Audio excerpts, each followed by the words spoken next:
Yo, what's up, everybody? This is Chad. You are now tuned into Chilling with Chad.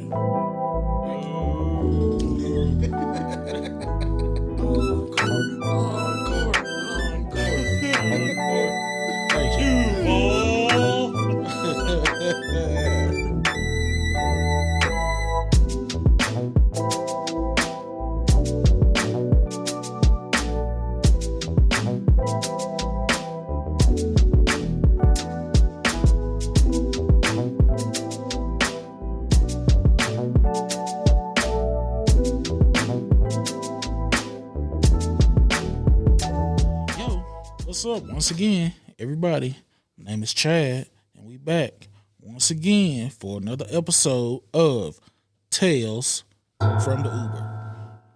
This episode, I'm still working on the title, I'm gonna be honest, because I really don't know how to go about it, man. It's not necessarily one of those funny stories this time around, but it's just I'm a very observational dude. Like when it comes to politics and stuff like that, that's not really like my forte. Like, I don't know. I mean, yeah, I vote, whatever, but as far as just like politics in general, I don't really mess around with that too much because I don't know. I don't like it. I don't feel it. I don't like this. Two people can't coexist because they on opposite sides of the fence politically. As far as being on opposite sides of the political fence, I don't know. I just because I've had people friends or like that vote Republican. I have friends that voted Democrat. Like me personally, I don't fall in the lines of anything because I just, like I said, I don't care about it like that, which is crazy to say because I mean we should like care about, like, especially in our own areas, we should care about politics, but I don't know, it's just not my thing. So needless to say, there's this older guy that comes and picks me up from time to time. He's got this big old truck. He's always wearing this camouflage and whatnot. So I get in his get in his truck lots of times, and I noticed that he's got a hat on his dashboard. The hat says, "Joe and the hoe gotta go." To the people who not paying attention, it's talking about Joe Biden, and unfortunately the hoe he's referring to is Kamala Harris. So this man is definitely on the Trump side of the game. So he's picked me up quite a few times, and I don't necessarily have an issue with like the people itself that like are Trump supporters, but at the same time, like the stuff this dude says is just crazy. Like talking about like shithole countries and building a wall to keep out immigrants, and that's just crazy as hell to me. Like America in itself has been built on like saying this is the land where anybody can come and make a life for themselves, but it seems like once you get to that certain shade of person, that immigrant status and all that hoopla about I don't want to get too deep into it, but you gotta get the gist of it. It doesn't feel the same when they talk about those immigrants from like European countries than what it is for those other immigrants from other countries. Let's just say that. So that being said, yeah, so dude picks me up. He's always listening to like Fox News radio or all that like right wing, like very pro Trump, very anti-Democrat, very anti-Biden, anti-Obama type of radio. And it's like very awkward of me like riding, and that's why I say not to say that I even support any of that on the other side, but it's just like very awkward to me because I'm knowing like the majority of the people who are on that other side are like me. They're like black, brown, whatever type. Not to say that there's not any on the Trump side, but for the most part, the majority of everybody falls on either one side or the other, and it's just very awkward. And then not to take anything away from that man. He's like a cool dude. Like me, we never have no issues. No, he's very nice. Every time he knows me by name. Hey Chadwick, how you doing? Every time he picks me up, it's just the feeling, man. You know, you get that feeling that, man, I don't know if I really need to be in this spot right now, because I just, something about it just don't seem or feel right. And that's just what it is. Like I said, Tales from the Uber is usually a funny, and we laugh about these situations, but I don't feel funny about it. Like, I don't get a good laugh about it, especially once you go into like the Joe in the hole type stuff. Like, why would you disrespect this woman? You don't know this lady to call her a hoe, but just because she's affiliated with the party that you not affiliated with, you gotta call her derogatory names. Like, that's not, I don't feel like that's cool. But I mean, hey, everybody gotta make it the way they go. It is what it is, man. Like, as long as you, like I said, you gotta do whatever you gotta do. You gotta fight through whatever situations you got to. Be true to yourself, and you don't have nothing else to worry about. Like I said, these Ubers are a way to get by right now, so I can use them until I don't have to. And that, my friends, is this week's tale from the Uber. Thank you.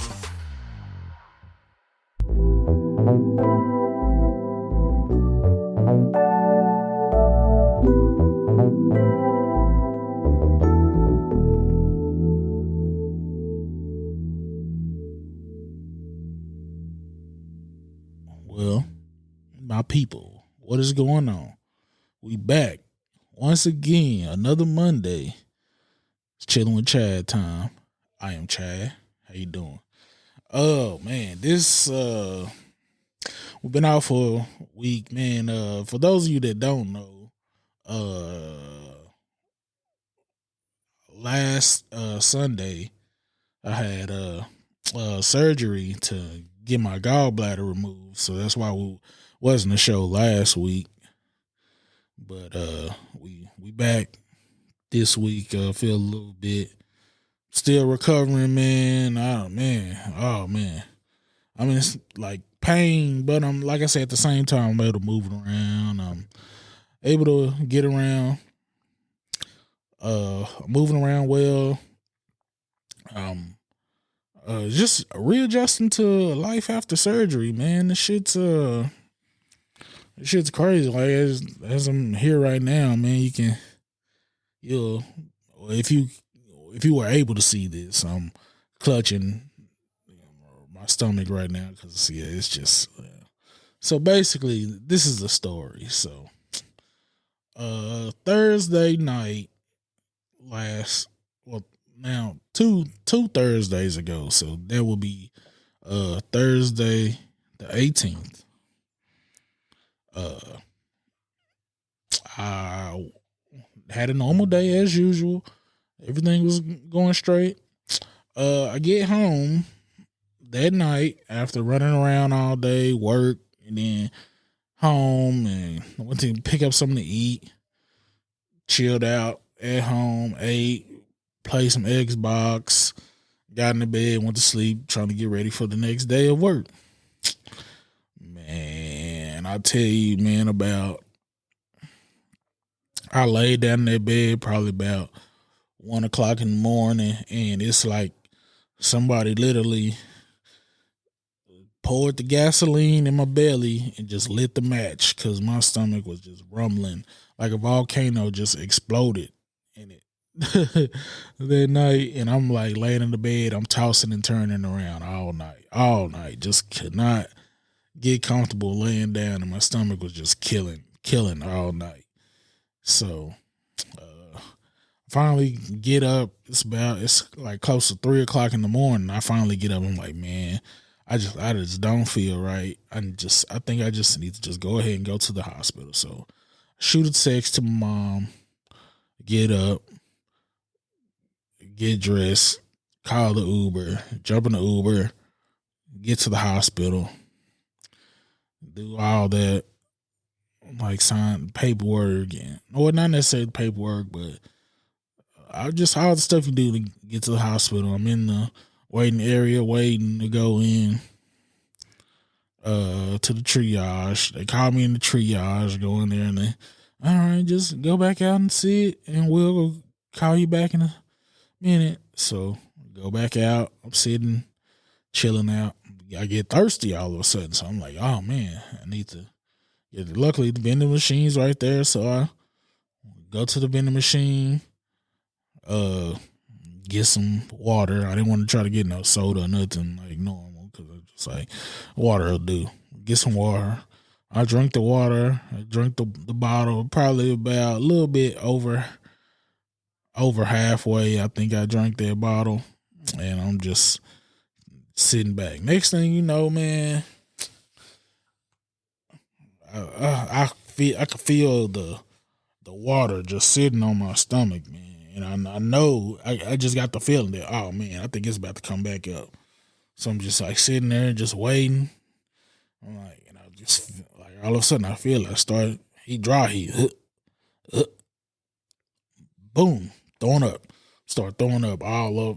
Man, I don't think I threw up that much, and I don't know, maybe with a stomach virus or something like that. I mean, and it was just crazy. So I'm like, literally, I'm sitting up in the seat, in the hospital waiting area. I'm just sitting up, and it's just coming out, it's throwing up. I'm just like, my mouth just open, and then just vomit just throwing out all over. So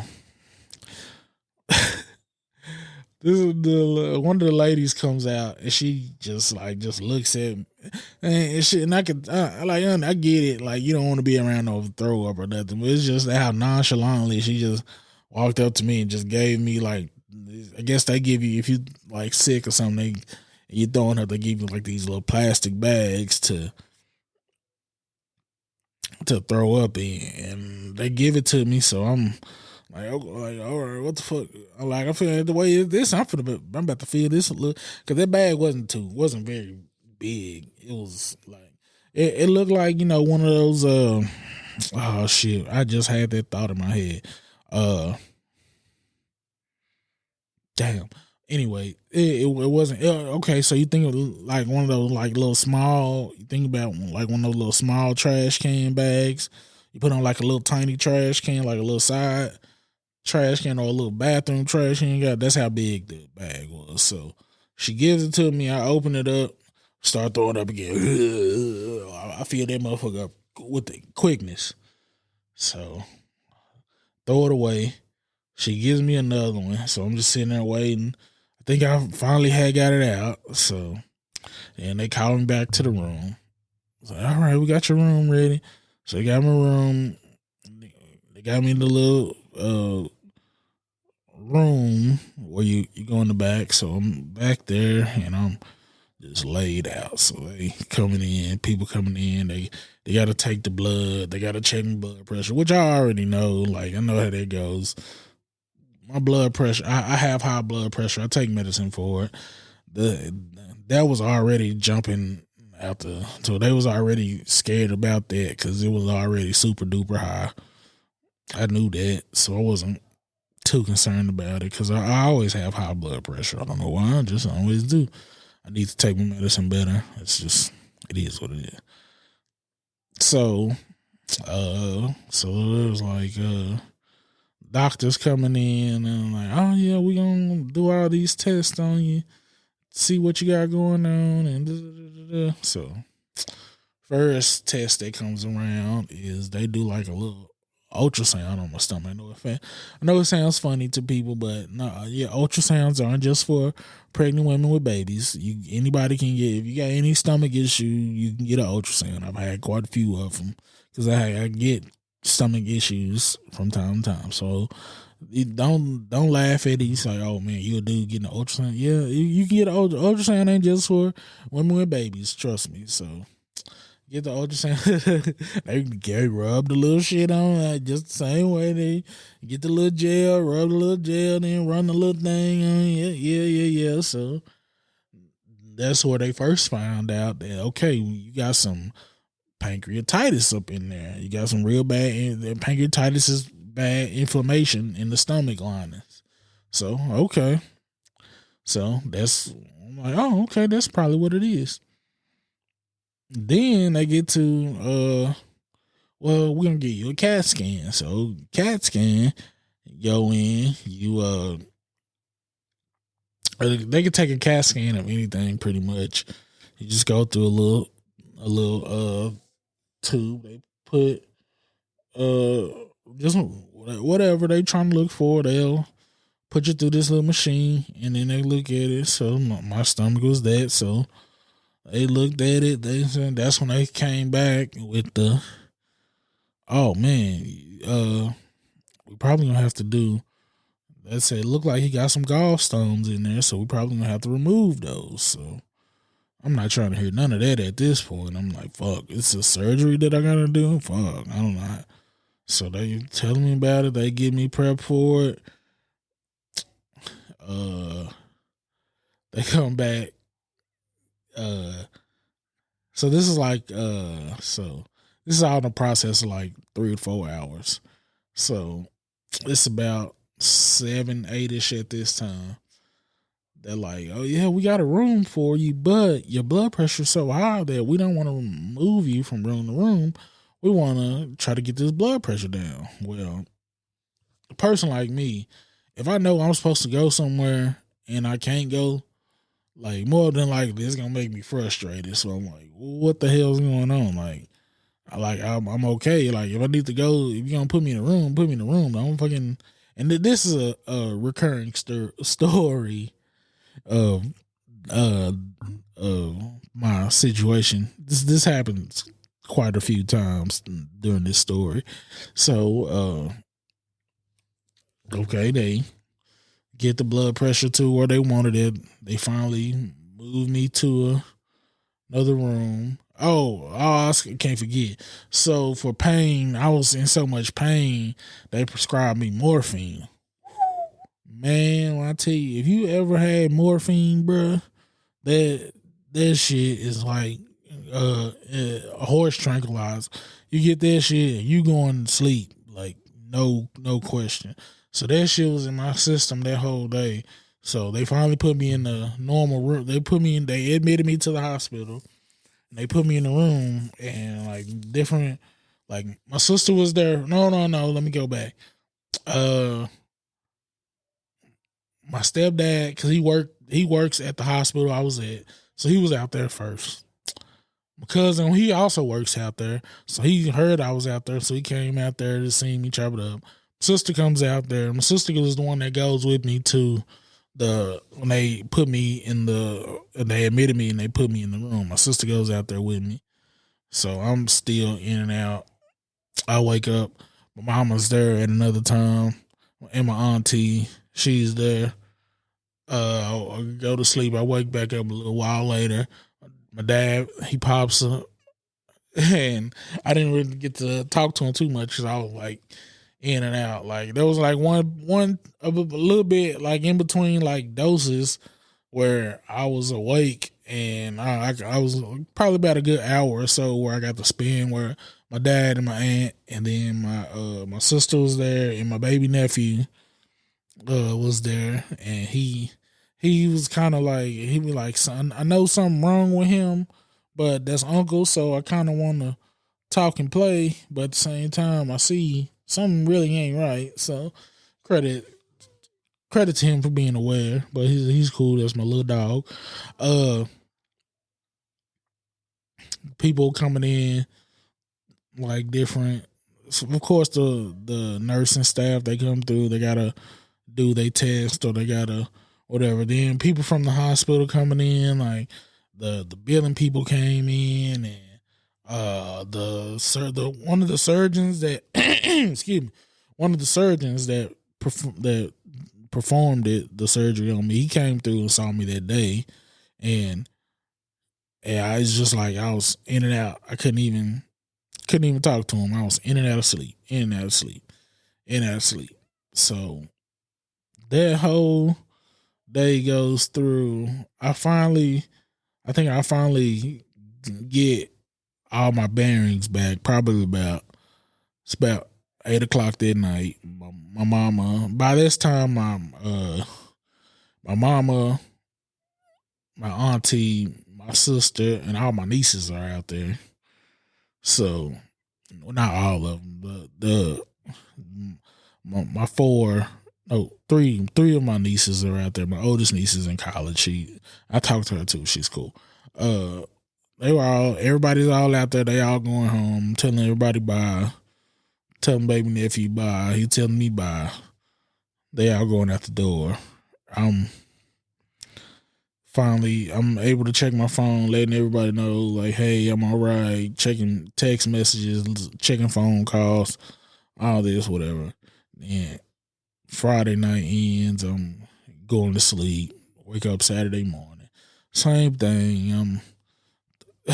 Nurse visits, doctor visits, family visits for a little bit. Saturday was just like a normal. I wasn't really. I didn't really take too much of the medicine on Saturday because I was like, nah, just in case I get family coming in again that day. I didn't want to be all like loopy and all knocked out while everybody was around. So I didn't do that. We get to Sunday, so they finally was like, "Oh, why do we still waiting on the we still waiting on because let me tell you about the pancreatitis. Pancreatitis. The level of pancreatitis I had was very, very crazy. So the normal level I think is like up to 500 or something. The doctor said that's like a normal rate of pancreatitis. Well, me being the gold standard of medical mishaps, my pancreatitis is up to 3,000. I've talked about this before, like the blood sugar, how normal blood sugar runs 100, something like that. But when I got admitted, when I found out I was diabetic, blood sugar was over 1,000. So like I say, when I go to the hospital, I'm hurt. It ain't or sick. It ain't just I think I might be a little bit sick. No. I've exhausted all. I've exhausted all means, and so yeah. Pancreatitis levels was at 3,000. So before they would do the surgery to remove the gallbladder, they got to get the pancreatitis down. Friday was still high. Saturday it was still high, but coming down. They liked where it was going. Finally, Sunday morning, it was like, yep, it's right where it's at. I think we're gonna go ahead and do the surgery today. So I'm like, cool.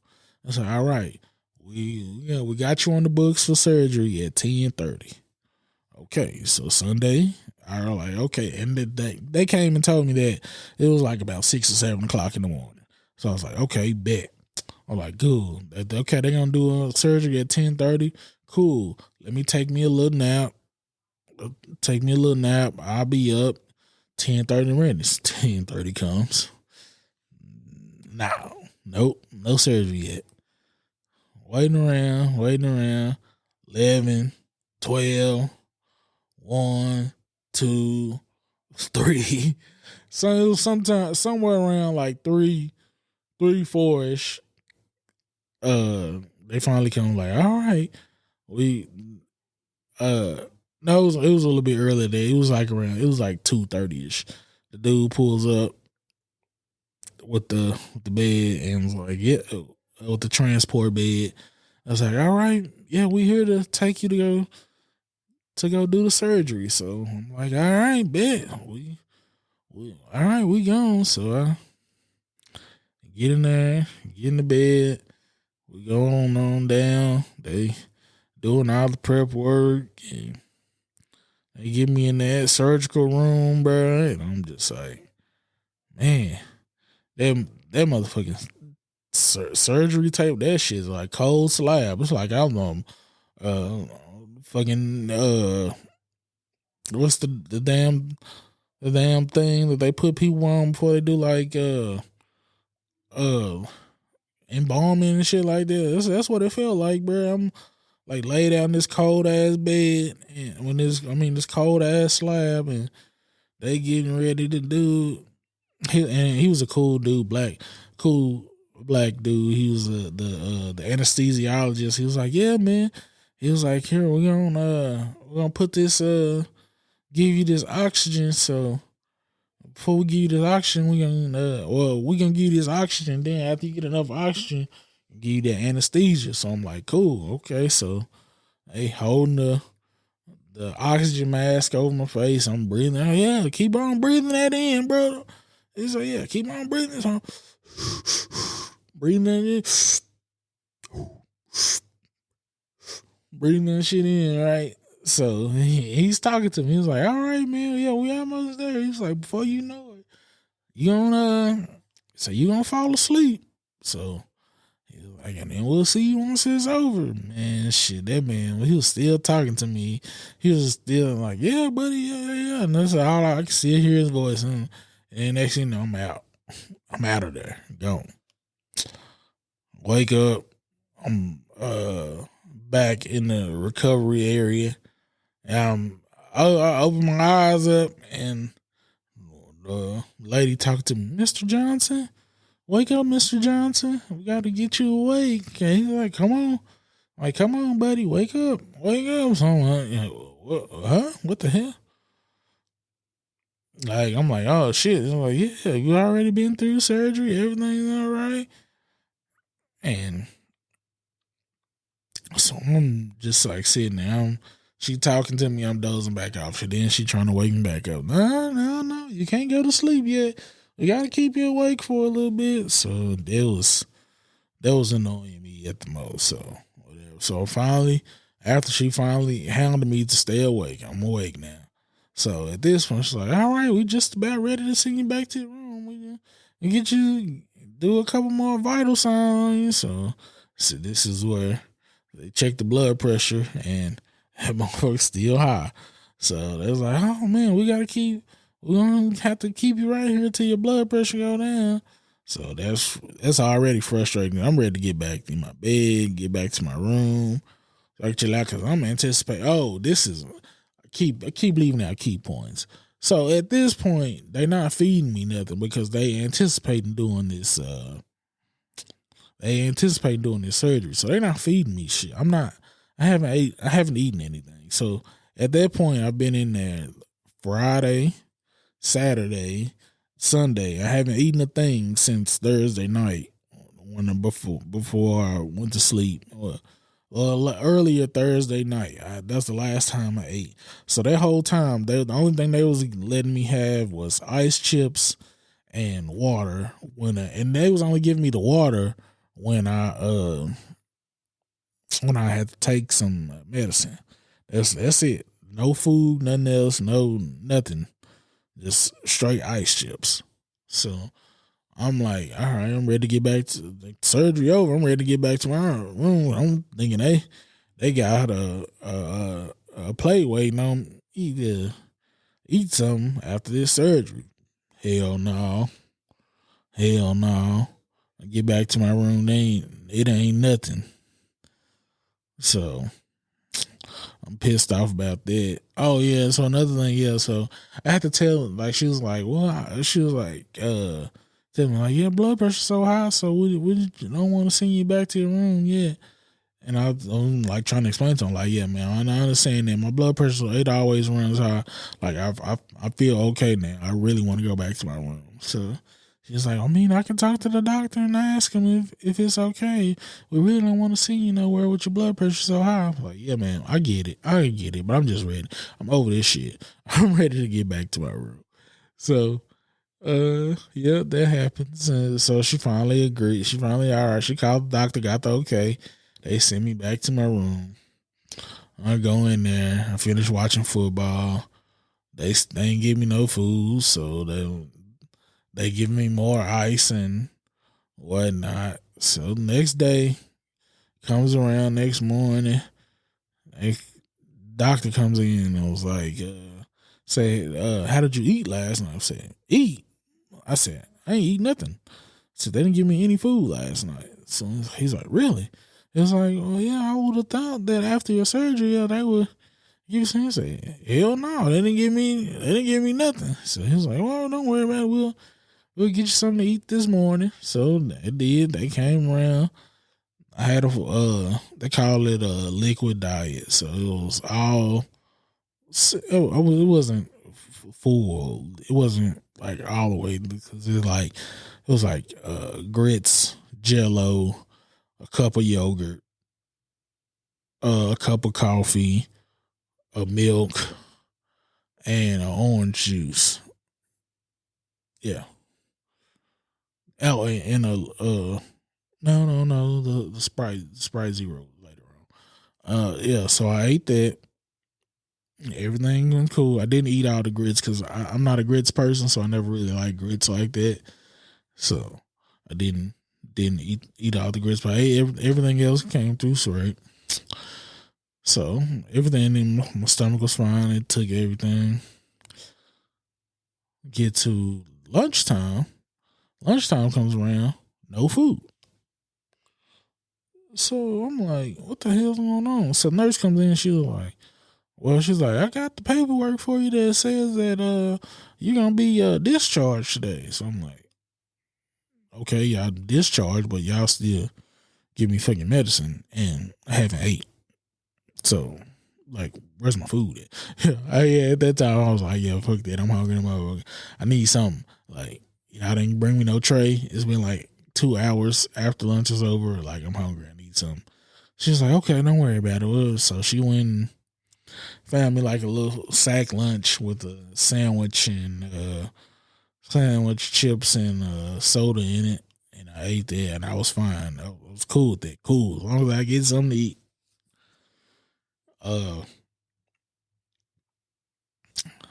Get that then.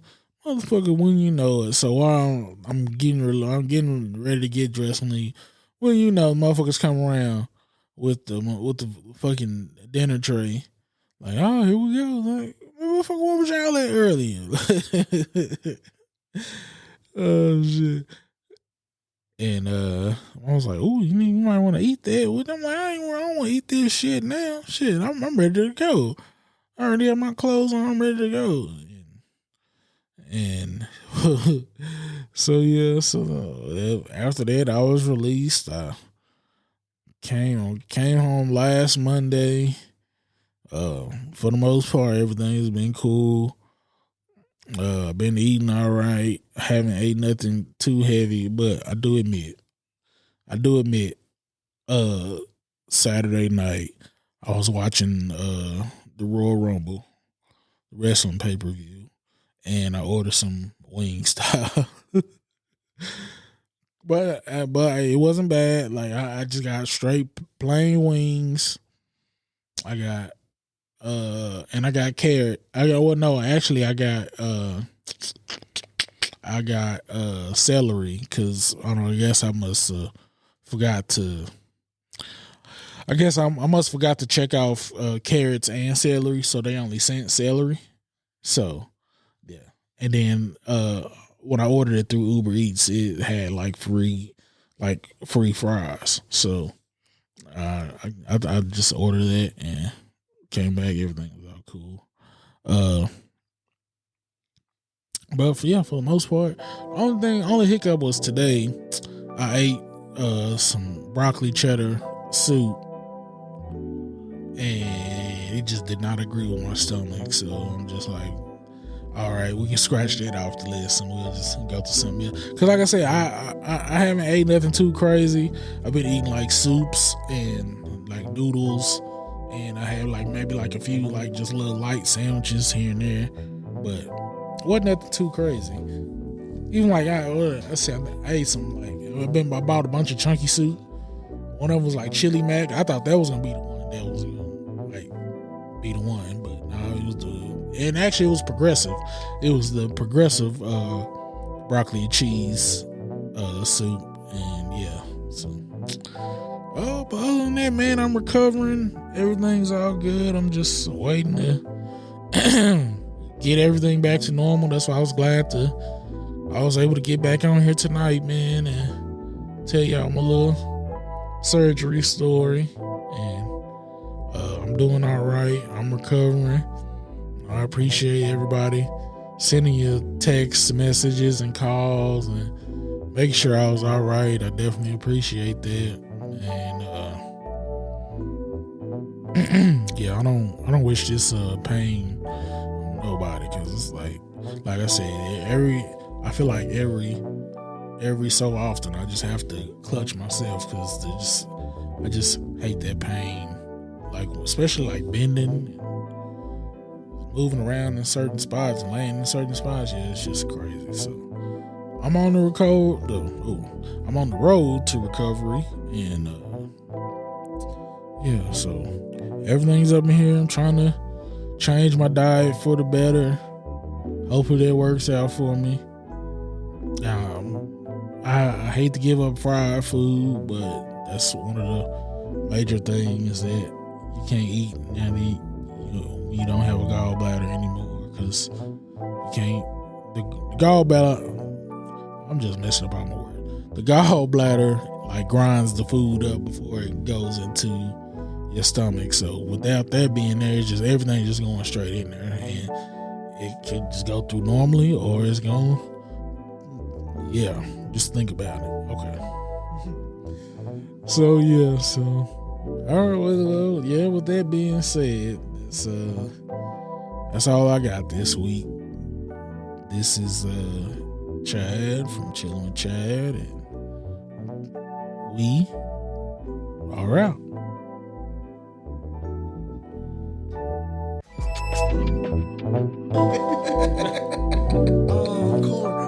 Encore.